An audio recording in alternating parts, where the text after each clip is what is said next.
Hey guys, it's Paradise, and today I'm going to go over how to make the best and even no recoil versions of all of the weapons in the game, regardless of the game mode you're playing. As you can see, when you check out a weapon, it gets super complicated with a bunch of different attachment slots. There's different stats on the weapons as well. You can see there's a bunch, there's damage, control, handling, stability, accuracy, all of this kind of stuff that gets super overwhelming for a new player, but it's actually very simple to wrap your head around once you understand what these things do and how you can actually use them to essentially create weapons that are completely different than their default versions. Take, for example, this Uzi here.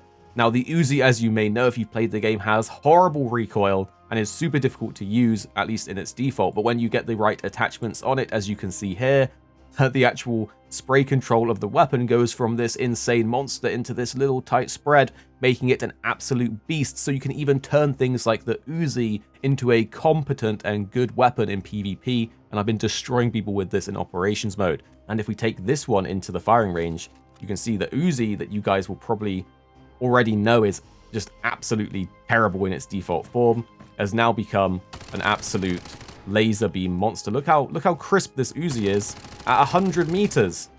We're literally taking out a guy with a Uzi at 100 meters. It's like a laser beam, so.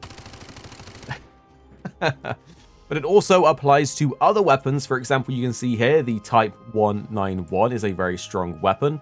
And we've got a few different loadouts. We've got an expensive version, so if you're playing operations, there's a value on the attachments. If you're playing warfare, this doesn't matter so much. But this one costs 424,000. But has amazing recoil control and range. You can see here the actual recoil control is completely different, makes it an absolute laser beam. Meanwhile, we have a budget version that's only 255,000, which is around just over half the cost, and still has significantly better recoil. So very similar, but around half the cost, but not quite as good because the range isn't quite the same as the expensive version. So there are trade-offs when it comes to the price, but you can still make them significantly better than otherwise. So we'll do this with an M4 because this is a very universal weapon that I'm sure a lot of you guys are using or at least are familiar with, regardless of the mode you're playing on. The concepts here apply to every weapon, so take this knowledge and run with it. We're going to start off by going over these stats because this is the most important thing for all of the weapons to get your head around. Damage is obviously the damage that you deal to an enemy player, and then you have the damage drop off, the fall off. So as you get further away from your target, you deal less damage. There are things that can increase the range and velocity of your weapon. This is just good to know. You have like an optimal range here of around 30 meters.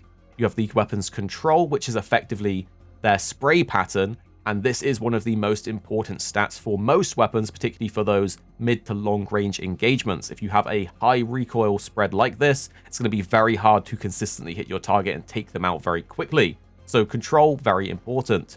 Handling is a super important stat in other games, particularly if you're coming from something like Call of Duty.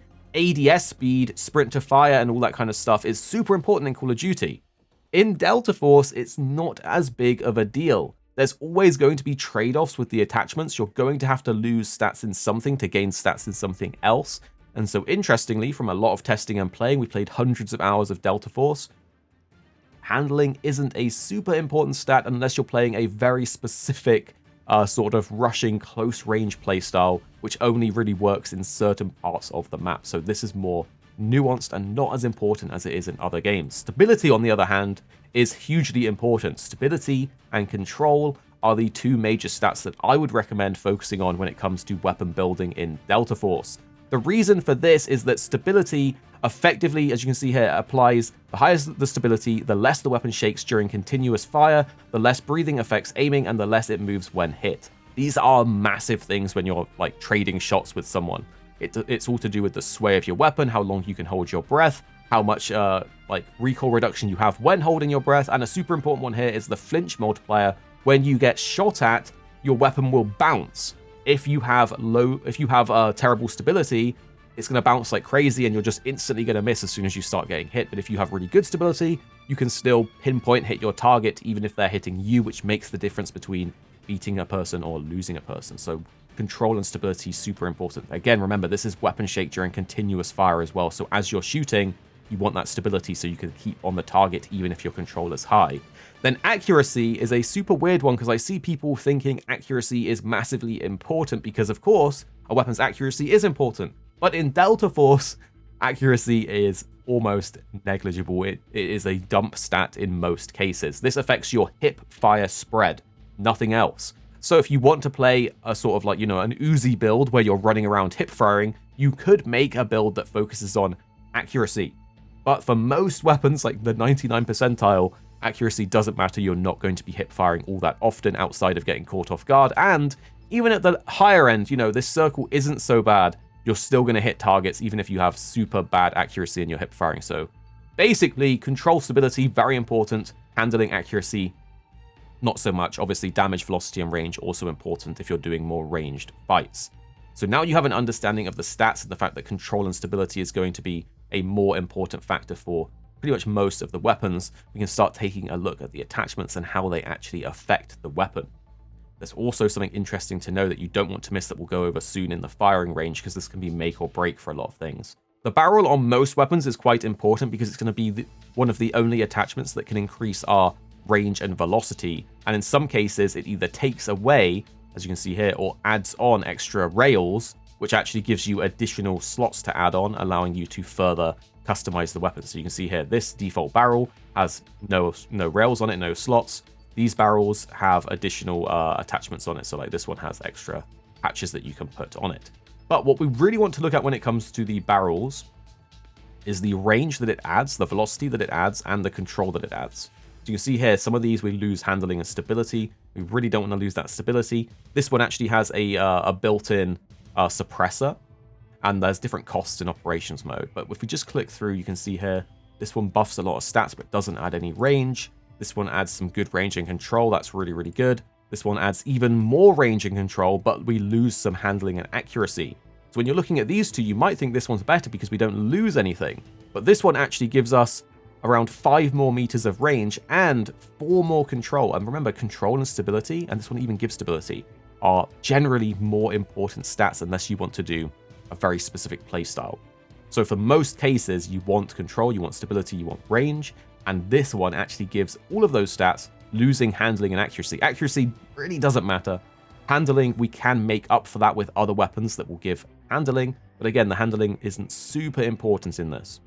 So we can basically plonk that on, and we're already going in the right direction. You can see here, our range is increased from this little notch where the default weapon is. Our control is massively increased. Our stability is increasing, and we've lost 2 stats that we don't really care too much about.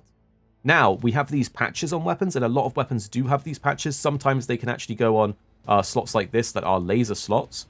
The patches themselves are really good.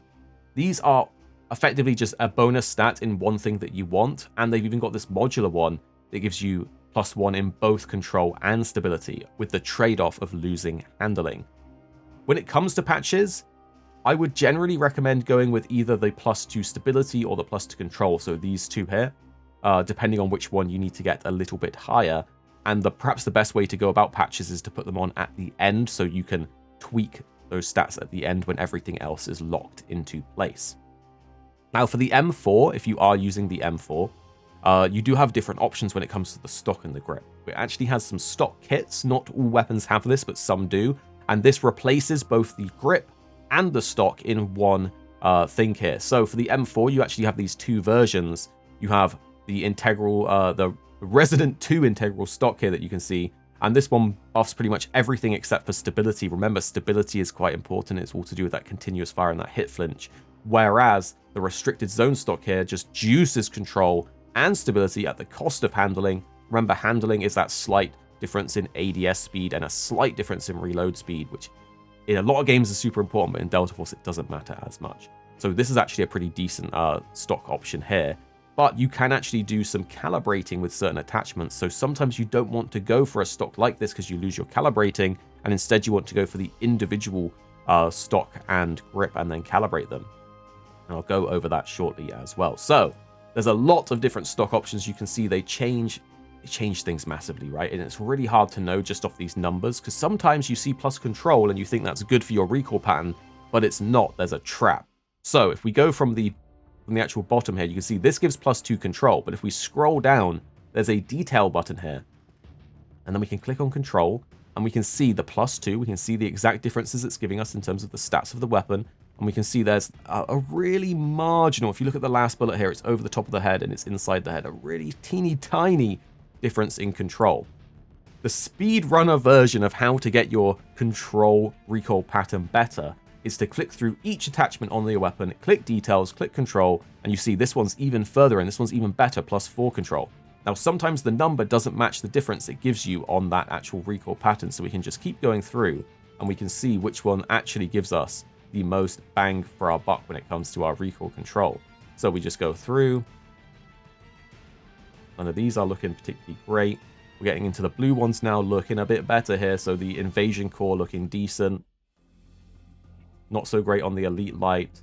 The 416 Light Stock looking pretty decent as well. 416 Stable Stock looking not as good as the Light Stock. Obviously, I'm hyper-focusing on control here, but for most stocks, that's what you want to focus on. And for most weapons, especially for those ranged fights, if you're making a SCAR, an M4 or something like that, an assault rifle or anything with some range on it, you want to get this control down. And keep going through. We're on to the purple level ones now. Obviously, in operations, these are a lot more expensive, but have a lot better effect on the weapon, as you can see with the pattern there. So, here's the interesting thing. This costs 82k if you're playing operations, and definitely does a really good job of improving the control. But do you remember that stock that we found before, that 416 light stock? It's significantly cheaper, and it's not making the biggest difference. You see, it's lowering it a little bit, but it's so much cheaper. It's giving us bonus handling. We're actually losing control and stability, yet it isn't impacting the recoil pattern that much compared to the stable stock here that actually gives us stability, but makes the recoil way worse. Look how much higher that last bullet in the spray is. So there's these different nuances that you need to check on each individual attachment to get the actual recoil pattern and the gun where you want it to be.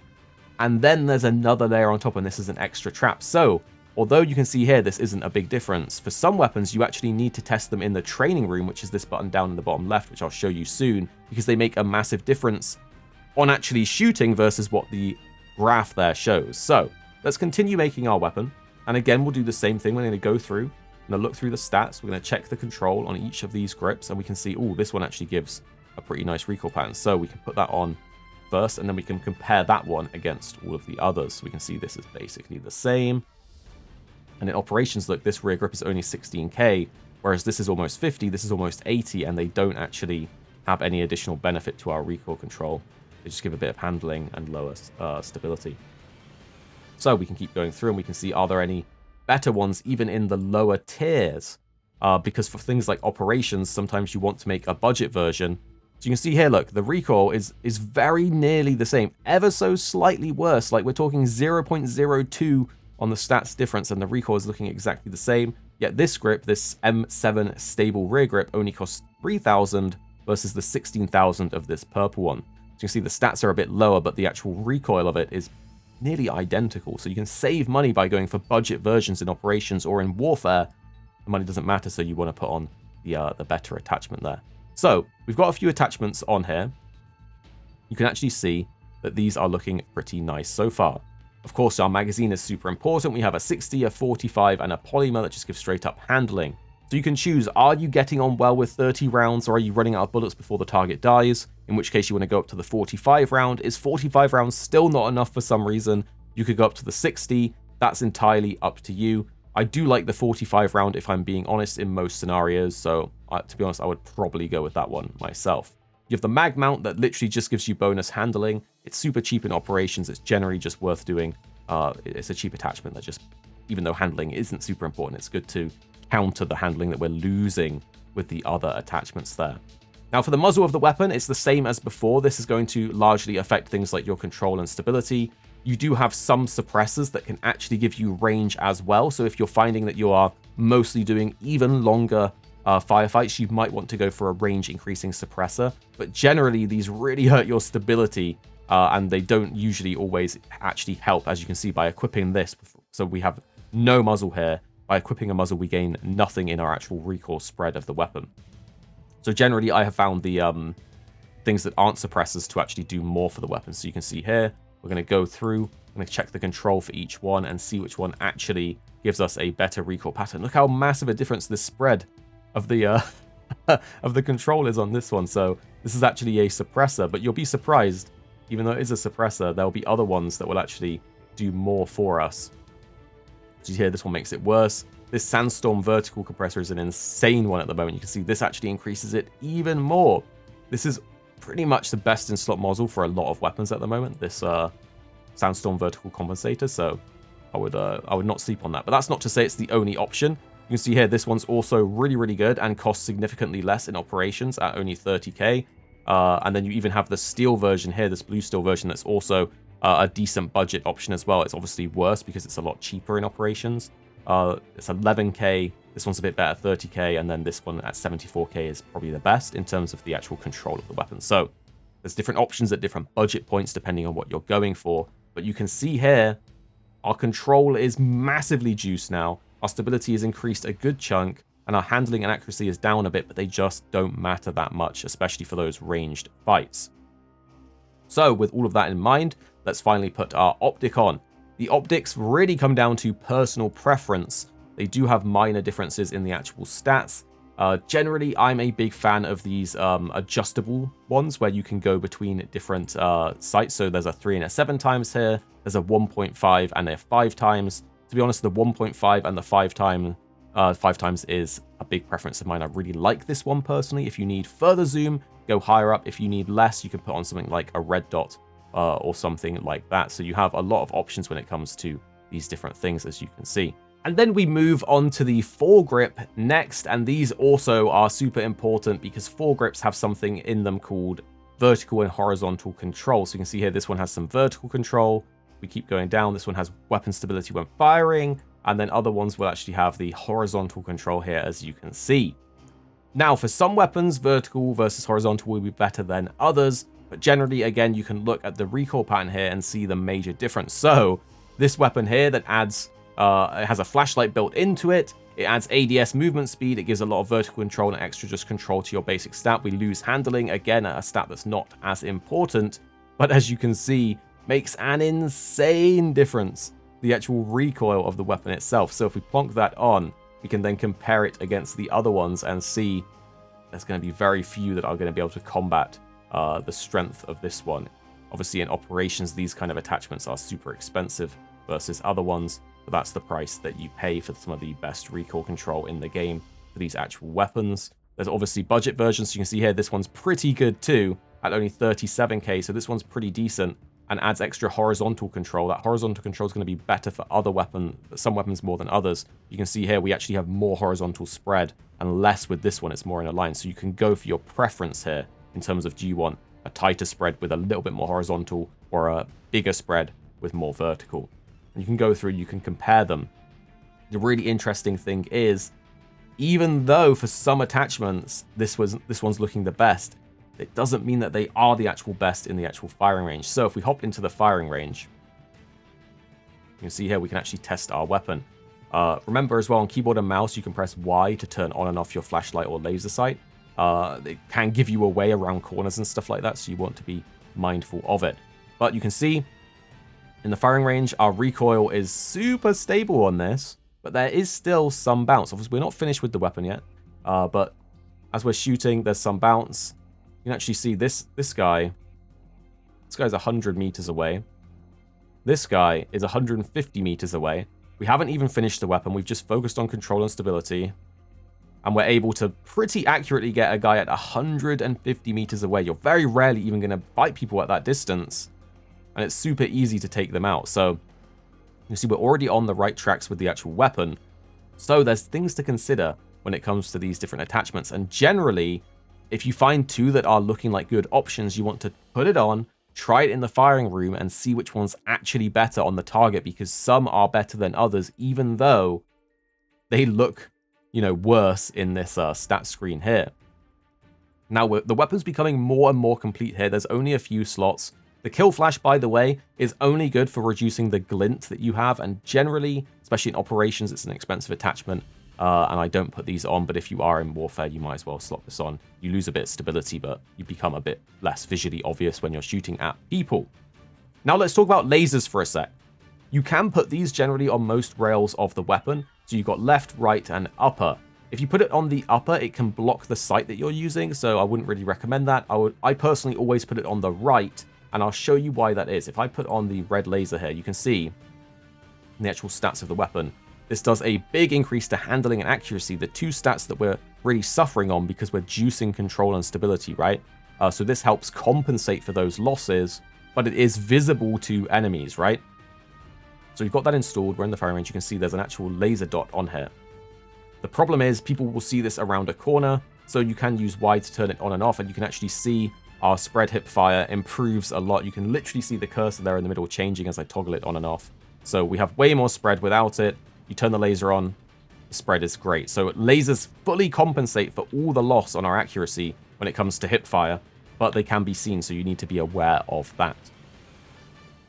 The thing is, when you have a laser on though, you can actually zoom between different angles and have a tactical stance. So with a scope like this, we can zoom in between 1.5 and 5, but with a laser, we can do our tactical stance at 1.25. And this thing is a monster for those CQB engagements. If you're in a room and you're using a sight like me that goes up to 5 times, you know, you don't want to run into a room and 5 times on a guy in front of you like this. Instead, you want to run into a room and tack stance.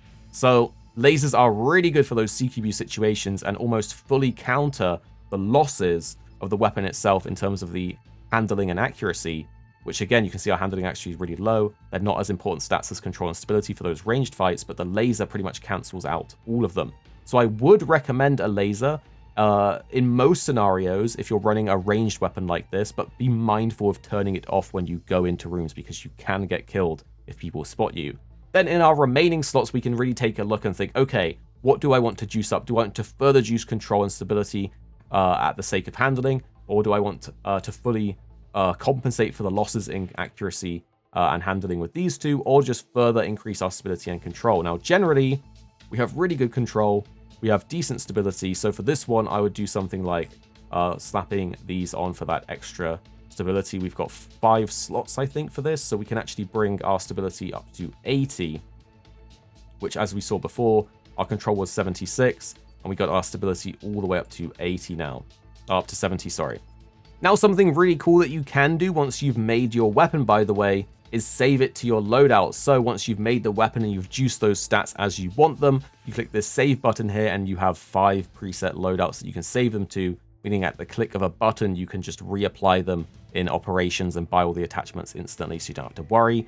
And if you want to use someone else's loadout, there's the import button where you can paste in the loadout as well, so you can grab someone else's weapon without having to tinker with everything. Now let's go over to my Uzi and take a look at the actual calibration that you can do, because this is another layer on top of everything else that affects your customizing of your weapons when it comes to how you build them and how they perform in a fight. So you can see the barrel, the foregrip, the optic, the stock, everything here can be calibrated, and these bars do different things, as you can see over here on the left. So by increasing the weight, we can actually improve the weapon's firing stability at the cost of ADS movement speed. And ADS movement speed, while it's massive in games like Call of Duty, just isn't as massive in something like Delta Force, so that is a trade-off that is worthwhile taking. For the length of the barrel, and again, it's different for each one, but you can literally see here, and I'll walk you through what I think's best. We can either increase the muzzle velocity or increase the ADS speed. So ADS speed, obviously really good in Call of Duty, but not so good in Delta Force, whereas that muzzle velocity is going to improve how quickly you're actually getting those bullets out on players. So that's going to be a massive bonus. 9% muzzle velocity, 4% firing stability, making a big difference there for our actual weapon. Now for the grip, you can see we can actually change the placement of it. We can move it back and forth, and it visually moves it back and forth, which is really cool. So we can go for more ADS speed or more control, and the control is always going to win out in my opinion. And then we have the thickness that you see here, so you can get, again, more ADS movement speed or more stability when moving, and you're going to be moving and shooting, so that stability is going to be really, really, really good. For the optic, this is an interesting one because these actually do come down to personal preference. I would always increase the zoom so that you are actually zooming in more, and the pupil distance kind of affects how close the actual like circle of the sight is to the screen. So you could reduce that or increase that to your preference. I'm going to increase it by 10 instead of 20 here. That's just my preference. And then finally for the stock, we can also, again, can get that extra control or that extra stability while breathing, which is good, but control is just going to be better in my opinion. And then we can actually move it, which is really cool how it actually moves in the game for extra stability, even more so, or extra ADS speed. And again, I'm all about that stability, that control to turn a weapon into a laser beam. And there we have it. It actually changes the visuals of the weapon.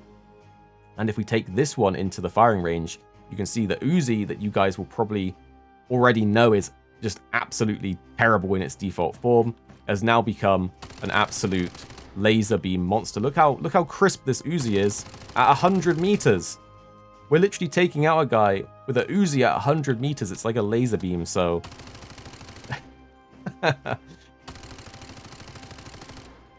I'm telling you guys, doing your loadouts on your weapons is going to be absolutely massive. I hope this helped convey those points so you can make the best weapons for your playstyle, the no recoil versions, by focusing on that control and stability. I do hope it helps. Drop any tips you have for loadout making down below so we can all learn together. But make sure you are subscribed as well, because there will be more Delta Force coming your way soon. Here at Arekkz Gaming, we're two friends who love to play games. You have me, Paradise, as well as 2-6. Our goal is to keep the videos as concise as possible by cutting out any of the fluff and focusing on what really matters with high quality videos. So make sure you're subscribed down below for more videos on your favorite games coming very, very soon.